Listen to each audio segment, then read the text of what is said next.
welcome to episode 388 of Good Luck High Five. That's right. You're listening to a podcast that's for you if you play Magic the Gathering. Or honestly, even if you don't, because we do have some people that tell us that they don't play. And that is A-okay by us if you're just here to hang out and be like, what's happening in the world of Magic? What's the news on the street? We're here for you. We're here for that. No matter what. I'm one of your hosts, Maria. I'm another one of your hosts, Megan. And on today's show, we're going to talk all about M21 because it is out in the world and it is partying. That's right. It has a lot going. I'll say it has a lot going on for a core set draft. Yeah, it absolutely does. And I've been seeing a lot of tweets from people saying that they've been really enjoying M21 as a limited format. And I'm going to raise my hand. I'm one of those people. How about you? Yeah. Are you out there raising your hand? Are you? Are you? If you're doing something that requires two hands, you don't need to raise it, but just like mentally raise it because we. What are you doing that requires two hands? Are you holding a glass of water very carefully? Which is the only thing that I could think of. Megan, it requires two hands, okay? Very carefully. like a raccoon holding something that was far, far too heavy for it. In exactly. Tiny little paws. Like a raccoon absconding with two little pawfuls of food. Anyways, we're going to talk all about draft archetypes in M21 because we know that you want to hear about them. Maybe you've already been drafting them. Maybe you're out there and you're like, why am I struggling in M21 draft? Well, we'll talk about the archetypes that'll hopefully help you climb your way to the top of that ladder. Yeah, and we've got some great stories from our early experiences with drafts, some cool things that we've done or that we've seen that we want to tell you about so you can be like, oh, I'm going to try drafting that, or I'll know what to look out for when my opponent plays this kind of deck, something like that. Help you up your game. Oh, by the way, we talked about this on the upkeep. If you enter the code PLAY-M21, all caps, no spaces, in the store on Arena, you get 3 free packs of M21. Just want to make sure you get those packs. Go out there, get your packs. Before we get into the show, a huge thank you to everybody who's a supporter of ours on patreon.com/GLHFmagic. Enormous thumbs up. If my thumbs could grow through the roof, blast through it and into outer space, get very cold and fall off because it's, the vacuum and coldness of space, come down back to the earth and then regrow a new hand out of the ground that's also giving a thumbs up. That's how big my thumbs up would be for you. I know that what I just said is highly disturbing. It really is. I just want, from the beginning it was. But I just couldn't your thumb stop. Growing. Just your thumb growing, even if it only grew to the ceiling, that's a disturbing image. Sorry, everybody. It already starts being disturbing at the very beginning. I'm already horrified. Very big thank you. Whether it's a disturbing thank you or not. Thank you so much. Yeah, we love when we get new members, and thank you so much for becoming new members or being members for a long, long time, or however you choose to support. Just throwing a couple bucks our way every month is a way to say, hey, I appreciate what you do, and it gives value to my life. So if that's you, please consider supporting the show and helping us continue on into the future. Yes, it really means so much to us. Thank you as well to our sponsor, Card Kingdom, cardkingdom.com/GLHF. Great place to go for all of your Magic needs. If you are hopping on that commander train. Oh, yeah. As so many people have been this pandemic. Yeah, honestly. Yeah, so many people hopping on that commander train this pandemic. Head on over to Card Kingdom to get your cards for those commander decks because they are just some of the nicest, coolest, kindest people in the business. Absolutely. I'm like, hey, I need to build a dog and cat deck around Rin and Seri. So this needs to happen. Where will I go? Yeah. Card Kingdom. Because Card Kingdom. They're the best. They're just so great. Hey everybody, we're going to talk about M21 and draft archetypes for you on today's show. Should we do a quarantine check-in though first? We haven't done one in a while. Oh yeah, we haven't done one in a while. Maria, tell us about what's your quarantine check-in? Well, I recently threw out my back because I'm a very young and active streamer in the Magic community. I'm a super young and up and coming content creator, and I throw out my back, and that's the first time I've ever thrown out my back in my life. And you might ask, Maria, you're sitting in your home all the time doing nothing, trapped. Isn't this the most likely scenario for you to throw out your back? For which I would say, well, even though Yes. Yeah. even that being true, I still managed to do it, like walking from my bathroom to my bedroom. So life, you get older. And it just happens to you in one day. Comes at you fast. One day you throw out your back, walking 5 feet. So that's where I'm at. Oh. I'm wearing an icy hot patch right now, everybody. Yeah, it's Oh, that sounds really good. I need some Tiger Balm. Oh yeah, Tiger Balm's where it's at. Tiger Balm is where it's at. Sometimes I just think about Tiger Balm. Anyways. Right? I can smell it. Yeah. Now that you've said it, I can smell it. Like, that's how it's a very pungent. Yeah. How is your Yeah. quarantine going, Megan? One, I had to get a COVID test last week and it came back negative. So Great. that was great. Although it did, like, the feeling of it, like, haunted my nose for hours. Are you sure that wasn't Ghost Host? It might have been, but like, they just like, it hurt. Like they get shove up there. that swab way up there, Get man. up there, man. Way up in your nose, and like they like swish it around, and she counted to 5, and I was just like, my face reflexively like just like squished. I was just like, oh no. Anyways, my eyes were like watering. It was a great experience, but I didn't have coronavirus. Yay. So I went up north with some friends, 2 friends of mine who also live alone, and had tested negative. And so we hiked a bunch, and we sat outside and watched movies on a projector. Great. Yes. And we just, generally had a great time hiking. I love hiking. I really love hiking a lot. And maybe you're out there thinking to yourself, isn't hiking just walking? And to which I would say yes. Except Walking in there's more interesting trees. places. Yes, exactly. I really love it. So that was really great. I very much needed that to like get out of town briefly and spend some time around other people. And it made a huge difference.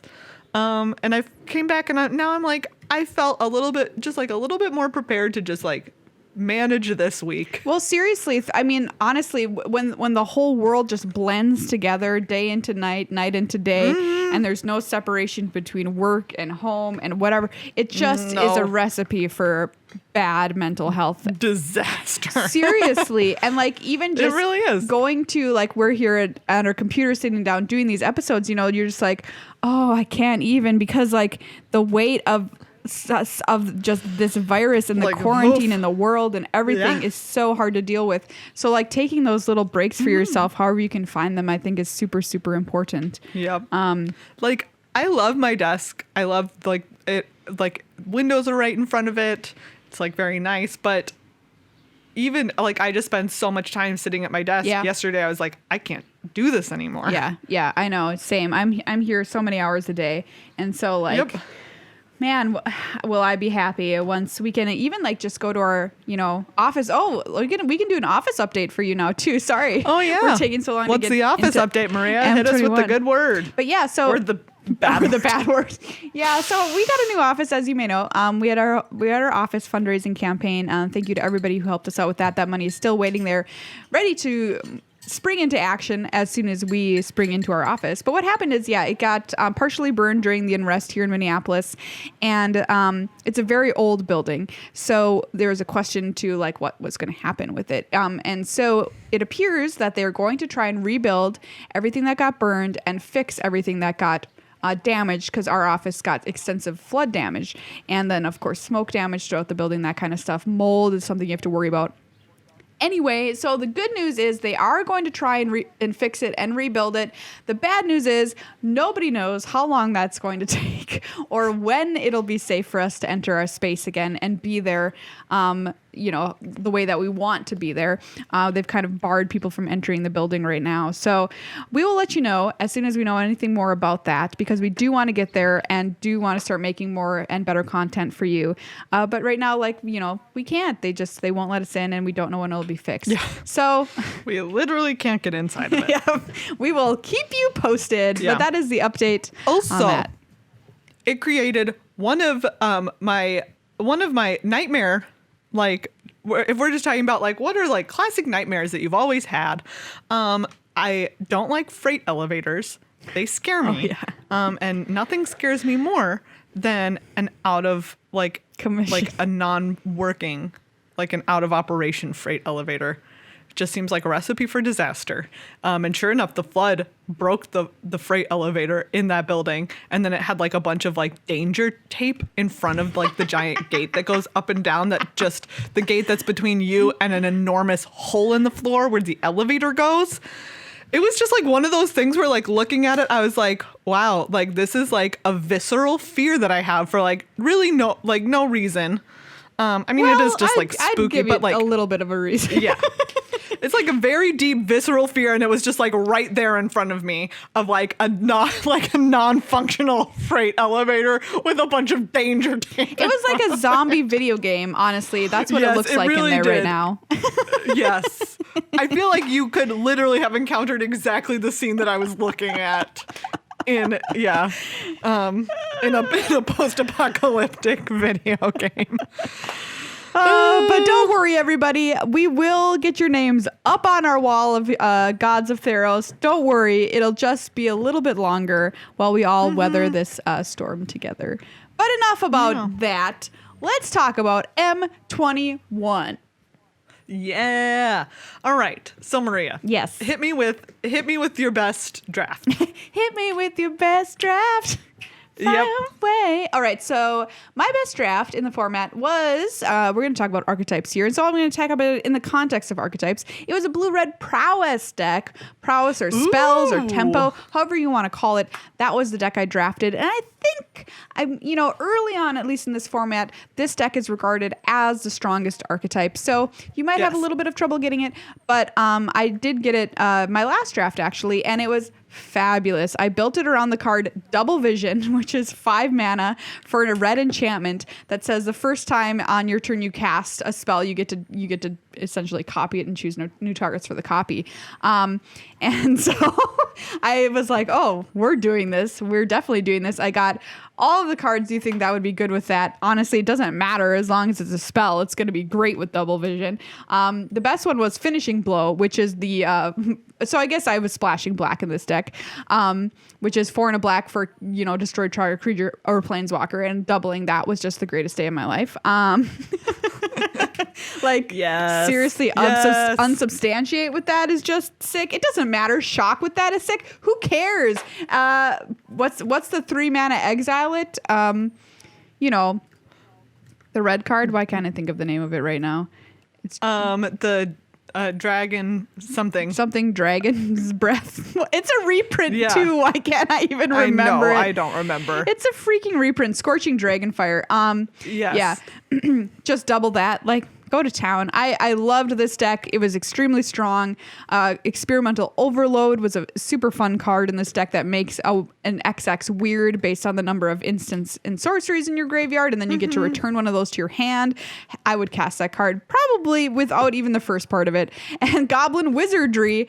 I want to give a shout out to the Fart Goblin twins, which this is a spell that makes, it's a spell too. So, it triggers your Riddle form, which is your little three Sphinxy friend, and gives other things prowess, and they have prowess, and they're just little 1/1s, but they become big threats in a deck like this thanks to all the spells that you run. And so I'm going to give a recommendation to that card. This deck was so fun to play and super competitive. So I recommend blue-red spells. We've mentioned a lot of uncommons here, but like commons, Riddle form, hello again to that friend. Love Riddle form. Spellgorger Weird, which is the little 2/2 for 2 and a red that you put a +1/+1 counter on it every time you cast a non-creature spell. Great. So it's like permanent prowess. Yeah, I love that card. Yeah. So good. And we also have this in Skies, but the Siren Friend. Oh yeah, the blue flyer that has prowess, the 2/2. Yes, Mistral Singer. Yeah, that card's great too in either the blue-white Skies deck or the blue-red Spells deck. Do you want to? I'm going to tell you a story of this blue-red Spells deck. Yeah. I drafted it, and the card that I had gotten wrecked the most by other people playing is the 3 blue 3/3 flyer. That's at rare, and it has prowess, and when it ETBs you scry 2, and you can cast it for 2 and a blue if you cast an instant or sorcery that turn. Wow. And I was just like, I've gotten wrecked by this so many times, but like I'm just drafting like this blue-red Spells deck, and sure enough I opened it in pack 3. Yes. It knew what I was doing, and it arrived. Oh, excellent. Which was just very kind of it. Do you have a deck that has been your favorite deck in the format so far? You know, that is tough to say. I think I do really like, very surprising for me, but I really like the dogs. Like the pups. I love the pups. Like Bolt Hound is so cute. Bolt Hound is cute and good. That's the 2/2 that you can Yeah. tap to do a damage to player or planeswalker. No, Bolt Hound is the 2/2 for 2 and a red with haste, and when it attacks, other creatures get +1/+0. Yeah, that's a great card too. Yes, it's like a little hasty pupper, and then that goes with the Alpine Houndmaster. Great. Man, Alpine Houndmaster gets like big quick. And it searches you up pups. Yes, it's so cute. So you drafted the red-white go wide pups deck? Yes, I did. Ooh, it was very cute. This one looks super fun. I was thinking of Chandra's Mage Mutt. That's the one I was thinking of. Oh yeah. The Burn Bright is back, which is the +2/+0 to all your creatures, which is obviously very important in a go wide strategy. Yep. So yeah, like you have to be real quick. You have to be real quick with this one, because otherwise you can get overpowered kind of quickly. Yeah, but yeah, that's a great stuff point. like the Houndmaster and the Bolt Hound help you pump up your little creatures, even if you don't have a Burn Bright in handy yet.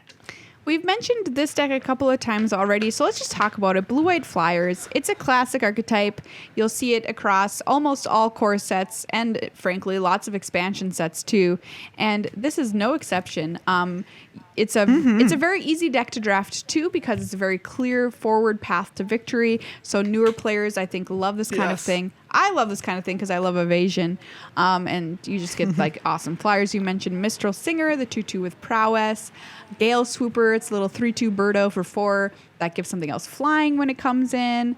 Watcher of the Spheres is the kind of signpost uncommon, which is what we call cards that kind of point you to a certain archetype in draft. This is a 2/2 bird wizard. Creature spells you with flying you cast cost 1 less to cast, and whenever another creature with flying enters the battlefield under your control, it gets +1/+1 until end of turn.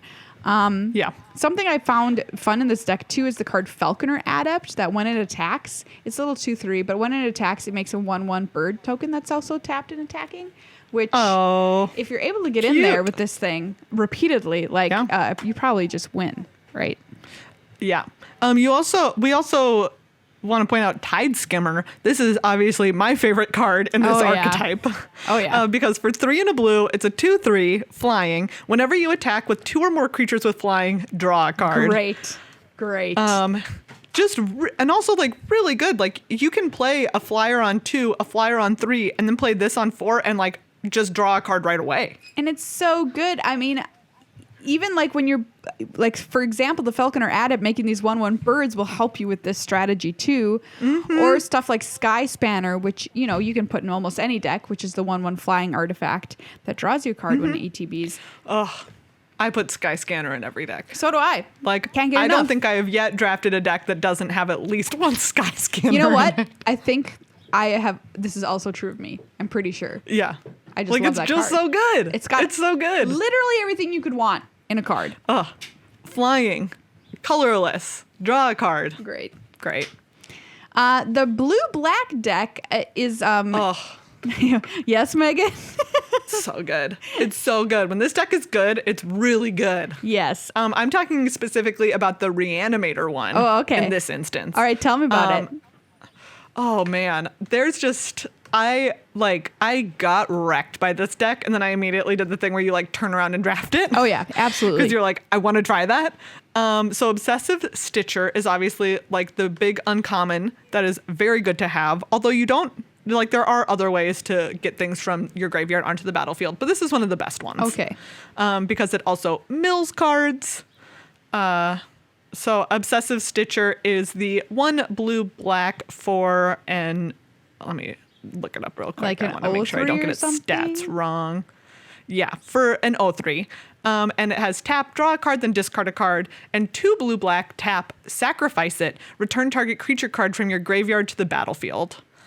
So obviously you can do some shenanigans with drawing and discarding, and then getting just a nice big creature onto the battlefield. Great. Right away. Let's see. One of the ones that my opponent got onto the battlefield was, there's like a really big demon that makes you sacrifice things. Oh, Gormand. Gormand, yes. They put Gormand into play on like turn 4. Gross. Yeah, and they don't have to sacrifice anything because like you're not casting it, you're just putting it into play. So Gormand is 4 black for a 5/5. As an additional cost to cast this spell, sacrifice a creature. But like you're just reanimating it, so you don't have to sacrifice a creature. I guess technically you're sacrificing your 03 to get it back. But flying, trample, when it enters the battlefield, each opponent sacrifices a creature. Beautiful. Like just so good. If you're doing it early, it's just really excellent. Is Gormand something you call somebody who likes food? Like, right? That's like a word. That's what it means. Yeah, like a gourmand. Yeah. Or whatever. Yeah. Gosh, I thought that we were making a joke, but like, no, you weren't. No. You're just being serious. That's like, that's just true. what it is. Okay, I was just checking. It's just true. Great. Wow. I love that Rise Again is in this set too, to just straight up reanimate something from the graveyard, using it with cards like Archfiend's Vessel, which will make you a demon friend, which I've been seeing people play around with in Standard, which is kind of fun. And we'll talk about Standard probably next week or something, see if any new decks are bubbling up to the surface. I drafted a blue-black deck, but it was not Reanimator. It was a mill deck. And I know. I saw some photos. Yeah, I tweeted out some photos of this. And it was pretty amazing. I drafted around the card Teferi's Ageless Insight, which is like something you might not ever expect me to do because blue cards, who cares? But I don't know why I even just got it in my head that I was going to do this. I must have been having a weird day where I was just like, you know what? I don't even care. We're doing it. This is a legendary enchantment for 4 mana. If you would draw a card, except the first one you draw, in each of your draw steps, draw 2 cards instead. And I was like, okay, so we're going to do that. We're going to draw a lot of cards. And then I kept getting past Teferi's Tutelage, which is the mill card from the set, 2 and a blue. When it enters the battlefield, draw a card, then discard a card. So this is going to trigger out the Insight again as well. And whenever you draw a card, target opponent mills 2 cards. So it's going to mill them 4 times or whatever. And I had 2 copies of Teferi's Tutelage, 1 copy of Teferi's Ageless Insight.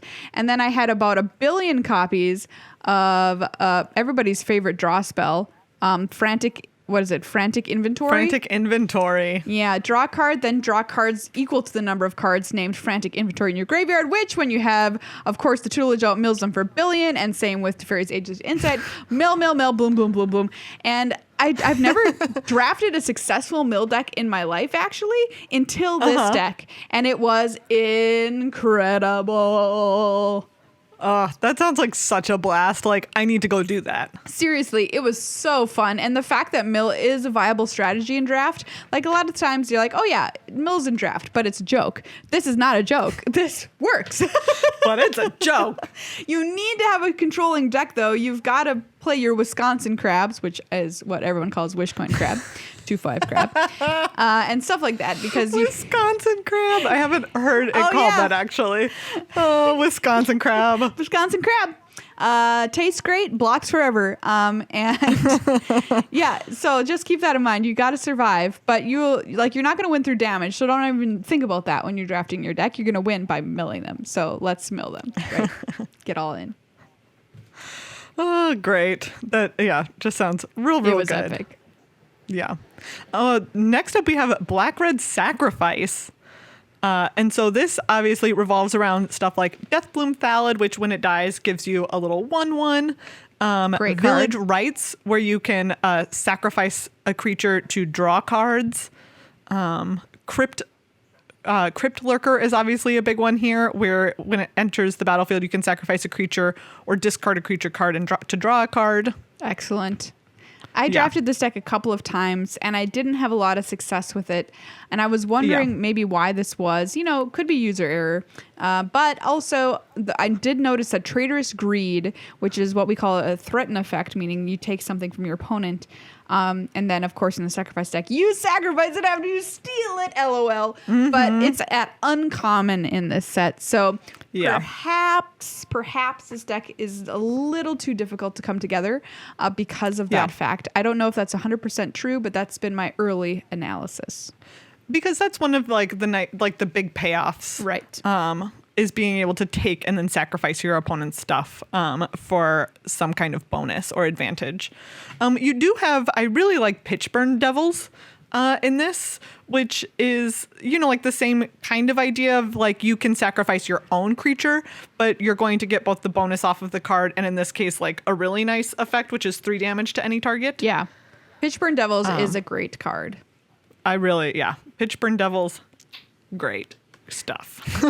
So these archetypes so far have been following pretty much what you would expect for the color pairs in Magic. Mm-hmm. These are tried and true archetypes, and it continues on with red-green, which is ferocious, meaning you care about stuff that has power 4 or more, which was a keyword in... What set was ferocious a keyword in?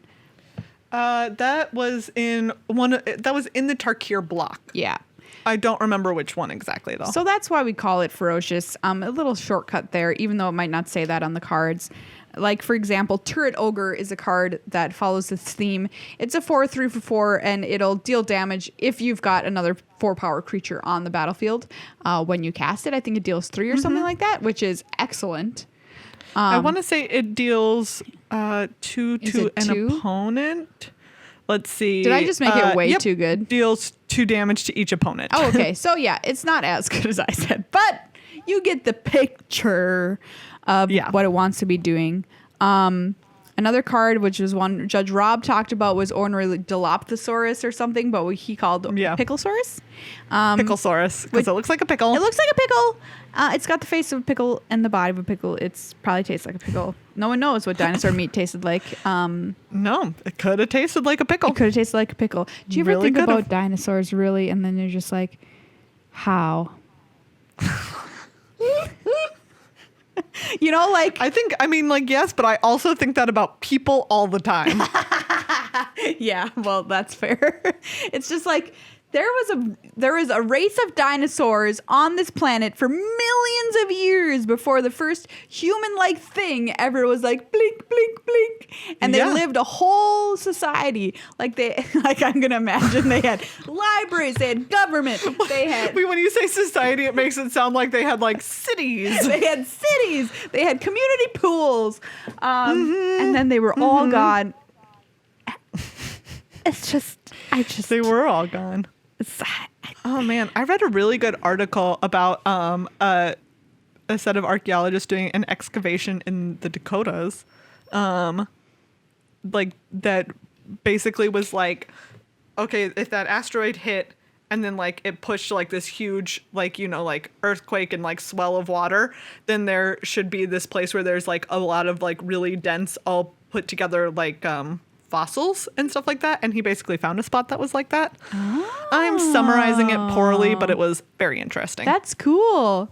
Yeah, it was very cool. I saw a photo of one of my friend's babies who was crying because that was the day he learned that dinosaurs are all dead. His mom should have been like, but birds though. I was about to say, but just like show him a chicken and be like, basically. There it is. That's it, man. You know what? I've really derailed this. It's okay. Dinosaurs might have tasted like pickles. Red, green, Furious big stuff. Rise is obviously another card Yeah. that comes to mind, which is an uncommon 2 and a red for an enchantment. At the beginning of your end step, if you control a creature with power 4 or greater, exile the top card of your library. You may play that card until you exile another card with Furious Rise. Yeah, classic card that cares about your 4-power creatures. And I'm going to say this here, that I think that green, like it is in most core sets and has been in Magic every single set for the past few, is strong, because in core sets it's like core Magic principles, and if you've got a big beefy creature, that's likely going to be pretty good. And I think the big beefy green creatures in this set are pretty good, and a good home for them is red green. Colossal Dreadmaw. It's Dreadmaw. Here. It's back. It never. You know what? It was gone too long for like one set or something. Yeah, it was, but that was too long for us. Yep. Welcome back, Colossal Dreadmaw. Green-white is a counters deck. Cares about counters. Wants to put counters on things. Double counters on things. Counters. Classic green-white. The uncommon for this is Conclave Mentor, which is green and a white for a 2/2. If one or more +1/+1 counters would be put on a creature you control, my least favorite text in all of Magic, that many +1/+1/+1 counters are put on that creature instead. Simply my least favorite, because saying it makes basically no sense. Yeah, it sounds ridiculous. You have to really like pull apart that sentence word by word and be like, okay, I've arrived at what I think this is saying. Yeah.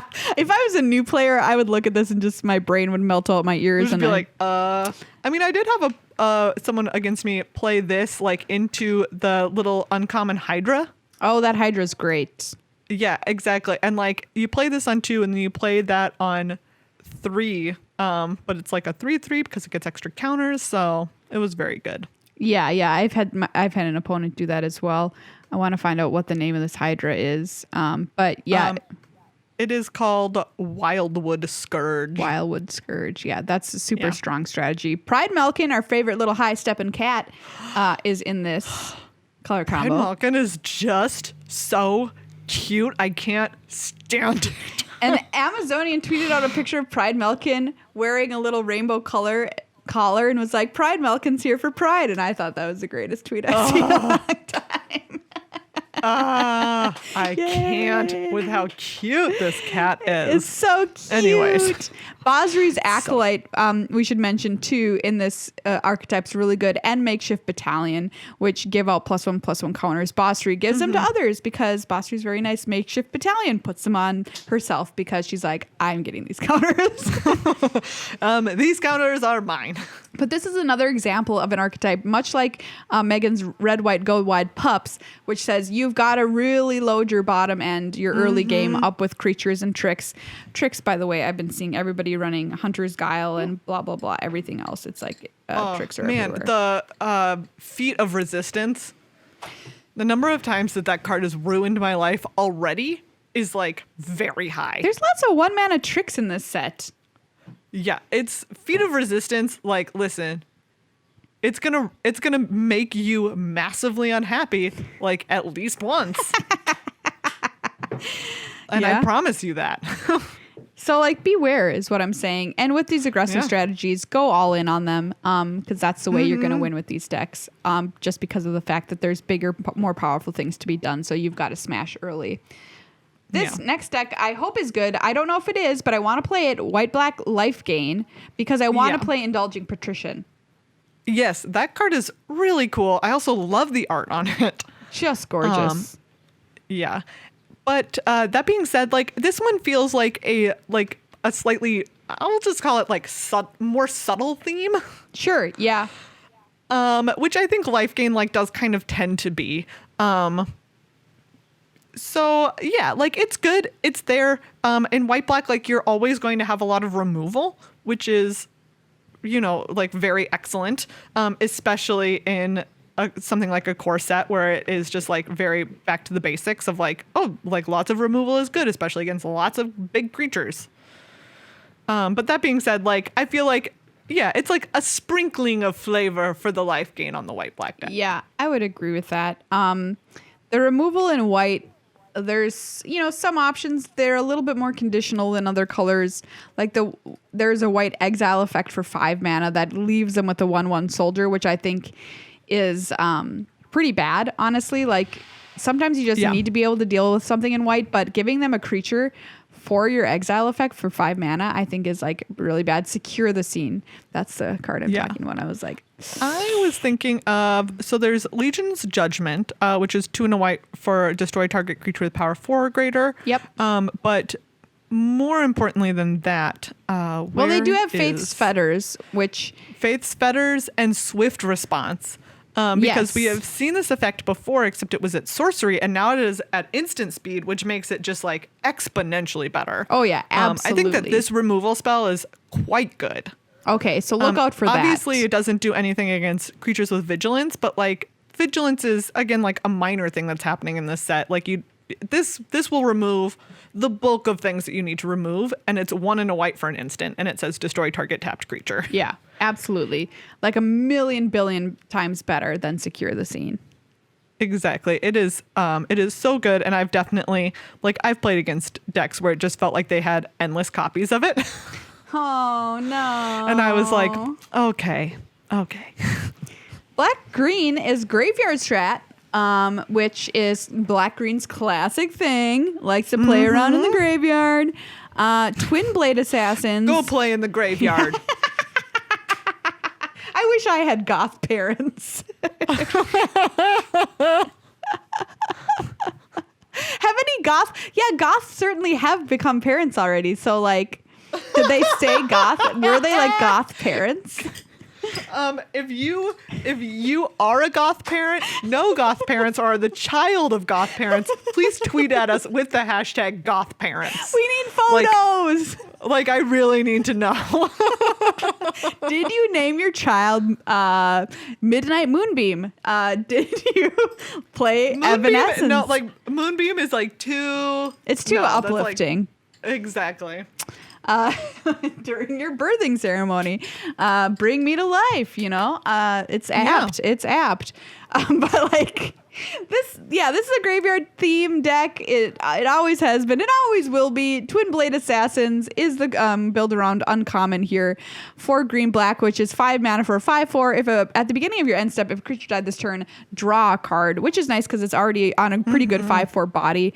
It's not just some kind of like enchantment or whatever. And then of course you get all the best removal, Grasp of Darkness, Finishing Blow, that kind of thing. I played the card Caged Zombie in this deck. Yeah. Which is actually, I think, a little bit underrated. If you have it either in a sacrifice deck, I think you could play this card as well. Yeah. Honestly, I would say if you're in black, having at least one copy of this card is smart. I've won games off of this card for sure. This is the 2 and a black 2/3 where you play 1 and a black and tap it. Each opponent loses 2 life, but you can only activate it if a creature died this turn. It is I agree. It is a good card, and you should probably be playing at least one copy if you're in black. Yeah, I agree. It's a cool design too, even if I don't understand the flavor of it fully. No, I guess it's like it's eating them if something died. It's eating the dead. I don't know. Yeah. I'll just live with it. Yeah. Okay. Next up is blue-green card draw. Meghan, have you drafted this deck? I am always here for card draw. No, because all of my card draw has been in blue-black so far. Yeah. But I'm definitely playing that Reign of Revelation. Oh, it's a great card. Oh, so good. So good. I love it. Instant speed card draw. Yes, please. Draw 3 cards. Yes, please. Anyways. I love Lore Scale Quaddle, which is the uncommon here. The 2/2 for 3 mana. Whenever you draw a card, put a +1/+1 counter on it. I've been wrecked by this card when somebody played one on turn 3 and turn 4, and I was like, well, I lose. Yep. Those are just going to be some big old snacks. Huge snacks. You get good creatures. You get card draw with excellent spells like Frantic Inventory, like you mentioned, Reign of Revelation. Yeah, I think this deck's got to be super fun, and I haven't gotten it yet, so I'm waiting. Yeah. Waiting for the moment. Yeah. So those are the big ones. Those big archetypes. Yeah, and of course there is the small sub theme of shrines in this set too, but I don't think these are particularly super great. No, we've been kind of disappointed by these shrines. Shrine. I feel like every time that I see one, with the exception of the blue one is draw a card for each shrine you control and then discard a card. Yeah. Which, like having an extra draw discard every turn is going to be good. Yeah, that's fine. There is a card like that in cons that we played in blue. Even if it's only just like one, you only have the one shrine. The rest of them are just bad if you only have one. I guess the white one's like, okay, you can pay for a pretty expensive tap effect. I don't know. I guess you could try and go all in. I had an opponent play the 5-color shrine against me the other day, and I was like, okay, you did like nothing. So yeah, right? Like, okay. You've got to really have a kind of magnificent draft to be able to make that kind of thing work. And the green one is just like actively whatever. You just add more mana, right? Yeah, you just add mana. Mm-hmm. You're probably, you added 1 mana. The black is a gain and drain, which again, it's only 1 per turn. Yeah, it's just not enough, I don't think. You would rather affect the board with a creature or kill something with a kill spell than waste your time doing this. I guess that one's only 1 in a black, so I guess I could see myself playing it. But it's going to be like my 23rd card. Yeah, for sure. 23rd card, 100%. Is there any cards that we didn't talk about that, for you, have been overperforming? We mentioned tricks, so for me, I'm just going to say Ranger's Guile, which is 1 mana. Target creature you control gets +1/+1 and gains hexproof until end of turn. I found being kind of incredible, especially when my opponents play it and I am sad. I will say the card, this is a rare, but Liliana's Standard Bearer, I really like this card. 2 and a black for a 3/1 creature flash. When Liliana's Standard Bearer enters the battlefield, draw X cards, where X is the number of creatures that died under your control this turn. I've drawn like 4 cards off of this. Oh, really? How did you do that? Because my opponent was just like, okay, let's make a bunch of trades this turn. And I was like, yeah, okay, you're going to try and clean up this board a little bit because you think that's going to be to your advantage. So I made some double blocks and then just drew a boatload of cards, and it was great. Excellent. Yeah. I've liked also Shipwreck Dowser, which I should have mentioned in the blue-red spells deck because it's a 3/3 with prowess for 5.